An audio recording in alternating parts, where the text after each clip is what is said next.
Mes chers compatriotes, est-ce que vous voulez vraiment comprendre ce qui se passe dans le monde et comprendre comment fonctionnent les relations internationales? C'est quand même important au moment où vous vous apprêtez à réfléchir à la personne que vous allez élire à l'Élysée, puisque je rappelle que le président de la République française, son rôle, parmi ses tout premiers rôles, il doit défendre la Constitution, il doit défendre l'intégrité du territoire, mais il doit aussi faire respecter les traités et faire rayonner la France au niveau international. Donc un des devoirs essentiels du futur chef de l'État, c'est d'être en mesure de faire respecter la France et de rendre à la France sa dignité au niveau mondial, dignité qu'elle n'aurait d'ailleurs jamais dû perdre. Alors, pour illustrer ceci, je vais vous parler de cet incident diplomatique assez gros qui s'est produit, enfin qui a failli se produire entre la Turquie d'une part et 10 pays occidentaux d'autre part. Le 18 octobre dernier, 10 pays, enfin 10 ambassades présentes à Ankara, la capitale turque, 10 ambassadeurs de 10 pays occidentaux ont publié conjointement une tribune pour demander la libération, l'élargissement, comme on dit, d'un certain Osman Kavala, qui est un artiste, un opposant très pro-occidental, et qui est emprisonné dans une prison turque depuis 4 ans, sans jugement. Les 10 ambassadeurs en question, c'est les ambassadeurs de France, d'Allemagne, des États-Unis, du Canada, de Finlande, du Danemark, des Pays-Bas, de Norvège, de Suède et de Nouvelle-Zélande. Je remarquais tout de suite d'ailleurs cette chose significative, c'est que vous avez des pays parmi ceux-là qui sont membres de l'Union européenne, la France, l'Allemagne, le Danemark, les Pays-Bas, la Suède. Et puis vous en avez d'autres qui ne le sont pas. Les États-Unis, le Canada, la Norvège, la Nouvelle-Zélande. Remarquez aussi qu'il y a des pays de l'Union européenne et beaucoup qui n'y sont pas. Notamment, il n'y a pas le Portugal, l'Espagne, l'Italie, la Grèce, la Croatie. Vous n'avez pas la Bulgarie, la Roumanie. Vous n'avez pas donc notamment les pays de l'Est qui sont les plus proches de la Turquie. Ce qui signifie au passage que l'idée d'une Union européenne avec une politique étrangère commune, c'est du pipeau. Ça ne marche pas. On le voit constamment. On le voit dans cet exemple. Ce qu'il faut savoir, c'est que ces 10 ambassadeurs ont demandé donc la libération d'Osman Kavala en se prévalant d'une décision, d'un vote qui avait eu lieu à la Cour européenne des droits de l'homme et qui demandait justement la libération de ce monsieur. Alors qu'est-ce qui s'est passé? Je ne sais pas si vous avez suivi cette affaire de près, mais sinon je vous le résume. Eh bien, le président Erdogan est monté sur ses grands chevaux, si l'on peut dire, s'est mis tout à fait en colère, et a dit 2 choses. La première chose qu'il a dite, c'est que ce Osman Kavala était un opposant financé par George Soros. On voit ainsi réapparaître ce financier d'origine hongroise vivant aux États-Unis, qui finance un certain nombre de sociétés d'ailleurs qui sont mises en cause à de nombreux égards, notamment pour organiser les migrations clandestines vers l'Europe, pour déstabiliser tel ou tel régime, notamment déstabiliser le régime en Pologne et en Hongrie. Vous savez que George Soros est notamment dénoncé très régulièrement par Viktor Orban, le Premier ministre hongrois, comme un facteur de déstabilisation et comme un homme qui veut de force faire changer la composition ethnique de l'Europe en organisant l'immigration massive. Alors, ce que je note, c'est que lorsque dans les médias français on commence à parler de George Soros, on se fait aussitôt traiter de complotiste, si pas pire. Mais ce que je note, c'est qu'il n'y a pas que la Hongrie ou la Pologne qui le dénoncent, c'est maintenant la Turquie. Donc est-ce que ces 3 pays, décidément, il y a aussi, je crois, la Russie, je crois que Poutine avait eu un mot là-dessus, est-ce que ces pays sont des pays qui sont complotistes ou qui fantasment? Ou est-ce que, effectivement, George Soros, avec toute la nébuleuse d'institutions qu'il finance, n'est pas un facteur quand même de déstabilisation de certains régimes? On sait notamment que la Cour européenne des droits de l'homme a été largement infiltrée par des institutions proche de ce milliardaire d'origine hongroise.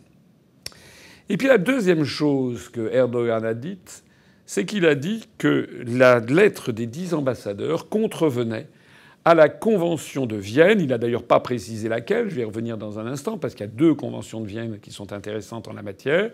Et il a dit que la Convention de Vienne rappelait que fait partie du droit international public un principe fondamental qui est celui de la non-ingérence dans les affaires intérieures des autres États.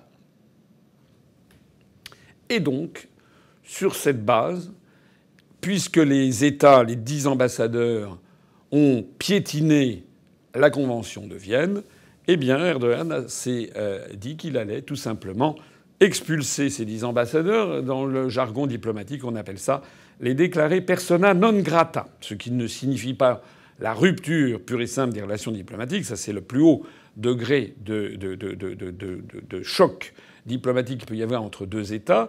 Là, ça veut dire que les relations diplomatiques sont maintenues, mais réduites au niveau des premiers conseillers, etc., ou du ministre conseiller, mais il n'y a plus les ambassadeurs. Je rappelle par exemple que dans son conflit avec l'Australie, la France a rappelé son ambassadeur en Australie. Je crois qu'il n'a toujours pas été renvoyé, mais en revanche, la France n'a pas osé expulser l'ambassadeur d'Australie. Donc c'était quand même une mesure très forte que voulait faire Erdogan. Et ce qui est intéressant, c'est que le lundi 25 octobre, c'est-à-dire une semaine après cette lettre, le gouvernement turc devait se réunir justement pour prendre la décision de ces expulsions, et que, comme par miracle, l'ambassade des États-Unis à Ankara a publié un communiqué pour dire que les États-Unis d'Amérique reconnaissaient la valeur juridique de la Convention de Vienne, et il signifiait en fait de la Convention sur le droit des diplomates, et en particulier son article 41. Alors ce qui est très intéressant, je vais examiner maintenant avec vous les articles, c'est de voir donc que les États-Unis ont fait ça, suivi ensuite par d'autres ambassades qui ont approuvé, et que le président Erdogan s'est déclaré finalement satisfait. La presse occidentale a plutôt tendance à cacher ça sous la table. La presse occidentale essaye d'expliquer que finalement les ambassadeurs occidentaux ont bien géré l'affaire, ils ont offert une porte de sortie à Erdogan. C'est plutôt l'inverse qui s'est produit. C'est plutôt qu'ils ont en fait reconnu leur défaite, puisque reconnaître la validité de la Convention de Vienne, c'est reconnaître qu'ils avaient tort de façon implicite. Alors certes, Erdogan n'avait pas non plus forcément tout à fait intérêt à aller jusqu'au bout de ces expulsions, puisqu'il va y avoir le sommet de la COP26 à Glasgow où il est attendu. Ça aurait fait mauvais genre. Et puis par ailleurs, la livre turque et la monnaie turque avaient de nouveau chuté sur les marchés financiers internationaux avec cette crise diplomatique supplémentaire. Donc maintenant, l'affaire est réglée. La livre turque retrouve des couleurs et Erdogan va pouvoir se rendre à la COP26. Mais les pays occidentaux ont calé. Et qu'est-ce qui les a fait caler ? Eh bien, c'est en fait l'invocation des traités internationaux qu'on va examiner ensemble maintenant, si vous voulez bien. Erdogan a donc évoqué le principe de non-ingérence dans les affaires intérieures. Et si on regarde la Charte des Nations Unies du 26 juin 1945, vous trouvez un article 2, alinéa 7, qui dit ceci. Je vous le lis et vous le voyez à l'écran. Aucune disposition de la présente charte n'autorise les Nations unies à intervenir dans des affaires qui relèvent essentiellement de la compétence nationale d'un État, ni n'oblige les membres à soumettre des affaires de ce genre à une procédure de règlement au terme de la présente charte. Ça veut donc dire que c'est le fondement même du droit international public. On n'a pas le droit de s'ingérer dans des affaires purement nationales d'un autre État. Ceci a été confirmé par deux textes fondamentaux qui sont deux conventions de Vienne. La première, c'est la Convention de Vienne sur les relations diplomatiques qui a été signée le 18 avril 1961. Et dans son article 41, c'est celui qui évoque l'ambassade des États-Unis à Ankara, dans son article 41 alinéa 1, il y a écrit ceci: « Sans préjudice de leurs privilèges et immunités », on parle des diplomates, toutes les personnes qui bénéficient de ces privilèges et immunités dans le pays où ils sont accrédités, vous savez qu'on n'a pas le droit d'arrêter un diplomate, il a un passeport diplomatique spécifique, il n'est pas contrôlé à la frontière, etc. Donc les personnes qui bénéficient de ces privilèges et immunités ont le devoir de respecter les lois et règlements de l'État accréditaire, c'est-à-dire là où ils sont accrédités. Elles ont également le devoir de ne pas s'immiscer dans les affaires intérieures de cet État. Convention de Vienne de 1961. Et puis il y a une deuxième convention de Vienne qui a été signée 8 ans après. Elle ne porte pas sur les relations diplomatiques, elle porte sur le droit des traités. Elle a été signée le 23 mai 1969, mais elle n'est entrée en vigueur que plus tard, en 1980, parce qu'il fallait obtenir la ratification d'au moins 35 États pour qu'elle entre en vigueur. Ça a été le cas le 27 janvier 1980. Et dans ce texte de la Convention de Vienne de 1969, entrée en vigueur en 80, on trouve beaucoup de choses extrêmement intéressantes, en particulier le préambule. Le préambule que vous voyez à l'écran. Conscient des principes de droit international incorporés dans la Charte des Nations unies, tels que les principes concernant l'égalité des droits des peuples et leur droit de disposer d'eux-mêmes, l'égalité souveraine et l'indépendance de tous les États, la non-ingérence dans les affaires intérieures des États, l'interdiction de la menace ou de l'emploi de la force et le respect universel et effectif des droits de l'homme et des libertés fondamentales pour tous. Ça condamne donc d'emblée l'ingérence dans les affaires intérieures des autres États. Ça condamne également d'emblée la menace, donc les sanctions. Un peu plus loin dans cette convention, on trouve un article 26 qui reprend un adage latin que j'ai déjà souvent dit d'ailleurs dans certaines de mes conférences, qui dit pacta sunt servanda, ce qui veut dire en latin pacta, les traités doivent servanda, ça veut dire être servi, être respecté. Donc pacta sunt servanda, ça veut dire il faut respecter les traités. Et cet article 26, écoutez-le bien, on a l'impression d'enfoncer une porte ouverte, mais c'est très important en termes juridiques de droit international public. Tout traité en vigueur lie les parties et doit être exécuté par elles de bonne foi. Ça veut dire qu'à partir du moment où vous avez signé ce traité et ratifié, vous devez le respecter à la lettre de bonne foi.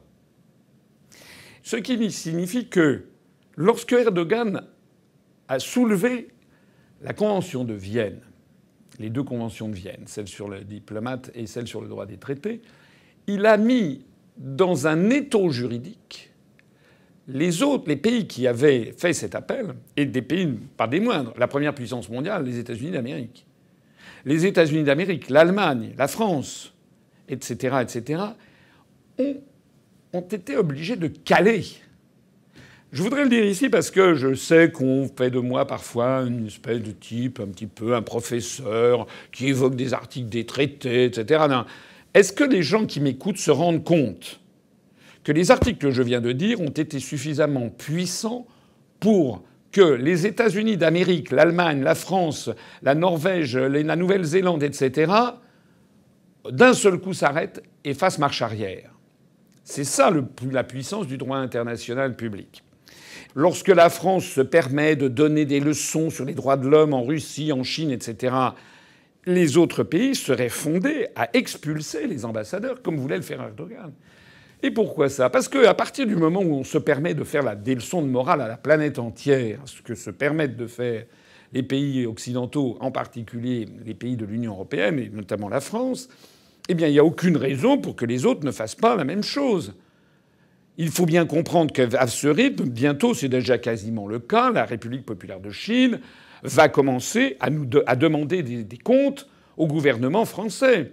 Moi, j'aimerais beaucoup que, par exemple, que l'ambassadeur du Venezuela, l'ambassadeur de Russie en France dénonce la manipulation de l'élection présidentielle, tout comme Macron avait dénoncé la manipulation de l'élection présidentielle en Russie ou au Venezuela.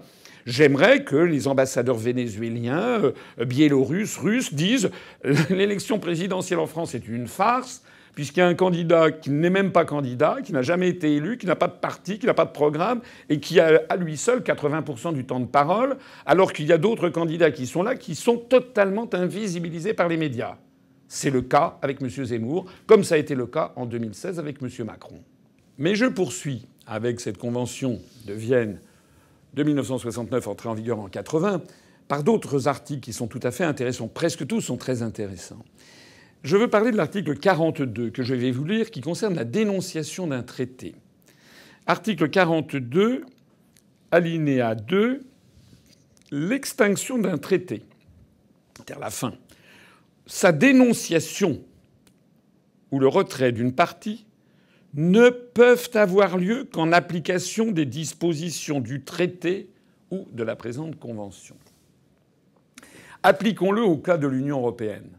Je me suis fait brocarder depuis 14 ans parce que je dis que nous voulons sortir de l'Union européenne, qu'il faut respecter le droit international et le faire par l'article 50, qui est en effet la disposition du traité de l'Union européenne qui permet la sortie. Qu'est-ce que j'ai pas entendu de gens qui disaient que j'étais un juridiste, je pinaillais, etc. Non, non, non, c'est extraordinairement important. Parce que si on ne respecte pas ça, ça veut dire si on viole en fait la Convention internationale sur le droit des traités, ça veut dire que tout est permis. Ça veut dire qu'on sera déféré devant la Cour internationale de justice de l'ONU au niveau planétaire. Ça veut dire que la France serait montrée du doigt par l'ensemble des pays du monde comme ayant, comment dirais-je, piétiné cette convention et avec éventuellement des jugements hostiles à notre pays.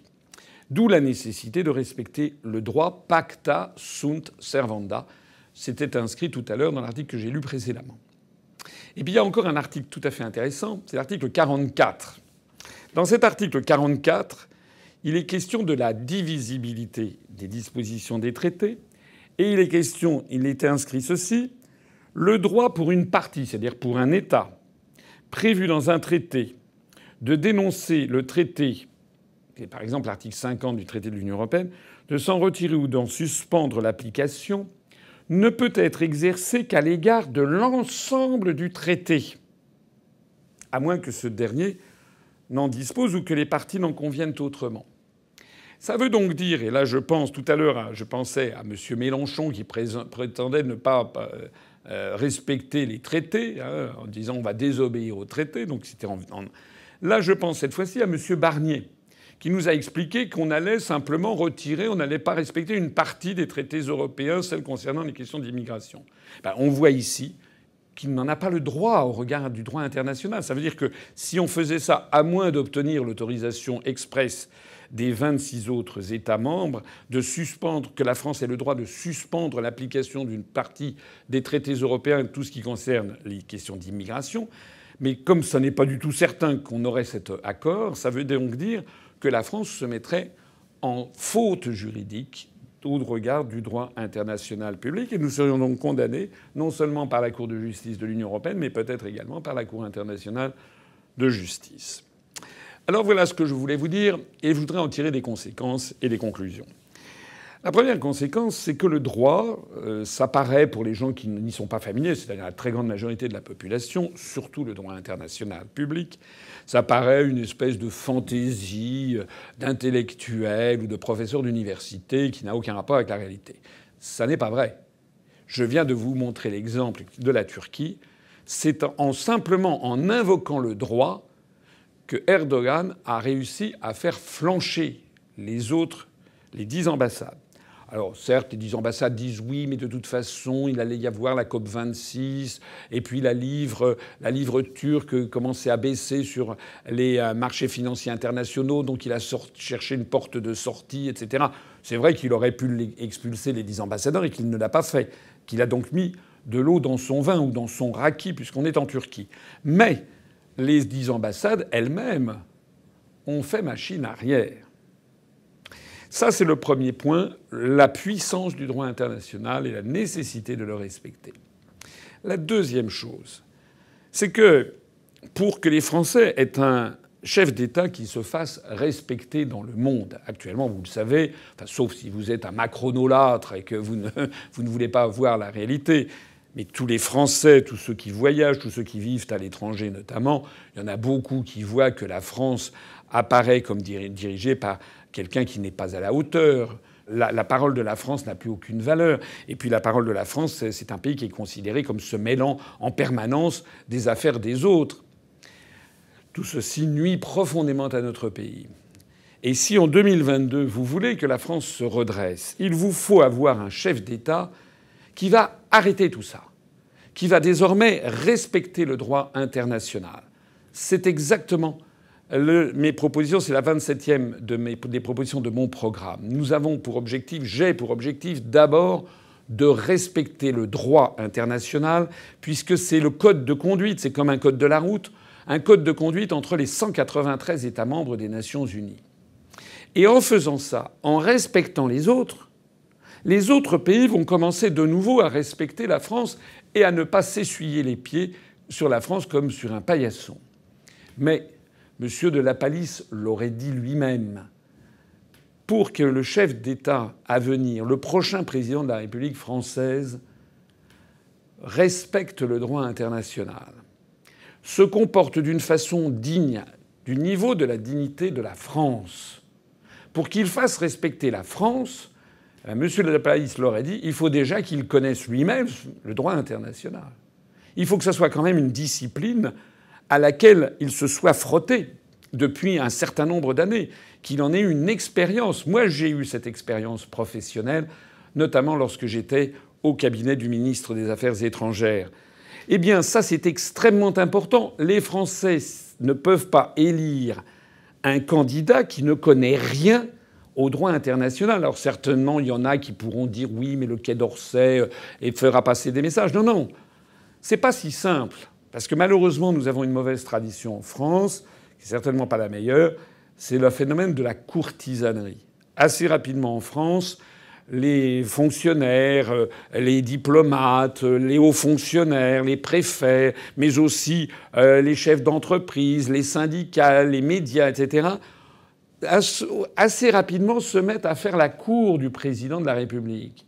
Il y a dans nos gènes une espèce de côté monarchique. Et plus grand monde n'ose faire passer au chef de l'État des messages désagréables à entendre. La plupart des présidents de la République finissent dans une espèce de bulle d'adulation avec une espèce de petit entourage qui dit « vous êtes formidable, vous êtes extraordinaire ». Par exemple, M. Macron ou Clément Beaune sont persuadés d'être d'excellents diplomates, sont persuadés de défendre merveilleusement bien les intérêts de la France, alors que dans le monde entier, toutes les chancelleries rient sous cape ou derrière les portes capitonnées en montrant la France du doigt comme étant un pays dirigé par une bande de branquignols. Donc c'est ça que je voulais vous dire. Ce que je viens de vous dire là, il faudrait qu'il y ait des vrais débats dans le cadre de la campagne présidentielle entre les candidats pour presque passer un test pour savoir qui connaît quoi sur la vie internationale, sur les relations internationales, sur le droit international, sur nos relations avec tel ou tel. Parce que le chef de l'État, sa vocation numéro 1 en France, c'est d'abord et avant tout de défendre la France au niveau mondial. Je vous remercie de votre attention. Réfléchissez à tout ce que je viens de vous dire et vous verrez que, finalement, beaucoup de candidats qui se présentent ne sont tout simplement pas à la hauteur de la fonction qu'ils briguent. Vive la République et vive la France. Bon, vous avez compris, Asselineau 2022, c'est parti. C'est parti avec la presse. On a eu beaucoup de journalistes qui sont venus nous écouter. Alors, c'est le moment de se mobiliser plus que jamais pour les parrainages. On en a beaucoup de promesses. Il faut en avoir encore plus. Et aussi pour le nerf de la guerre, c'est-à-dire le financement de la campagne. Vous savez que nous avons 0 € d'endettement. Nous comptons rester avec 0 € d'endettement. Donc il vous appartient de participer. On a besoin d'argent, je le dis carrément comme tout le monde. On a besoin d'argent pour financer l'élection présidentielle et pour financer les élections législatives. Voilà, on a mis un compteur. Maintenant, c'est à vous de jouer. Vous savez que vos sommes sont déductibles à 2/3 de l'impôt sur le revenu que vous acquittez si vous en payez un. Merci d'y songer. Il s'agit de la France. À bientôt.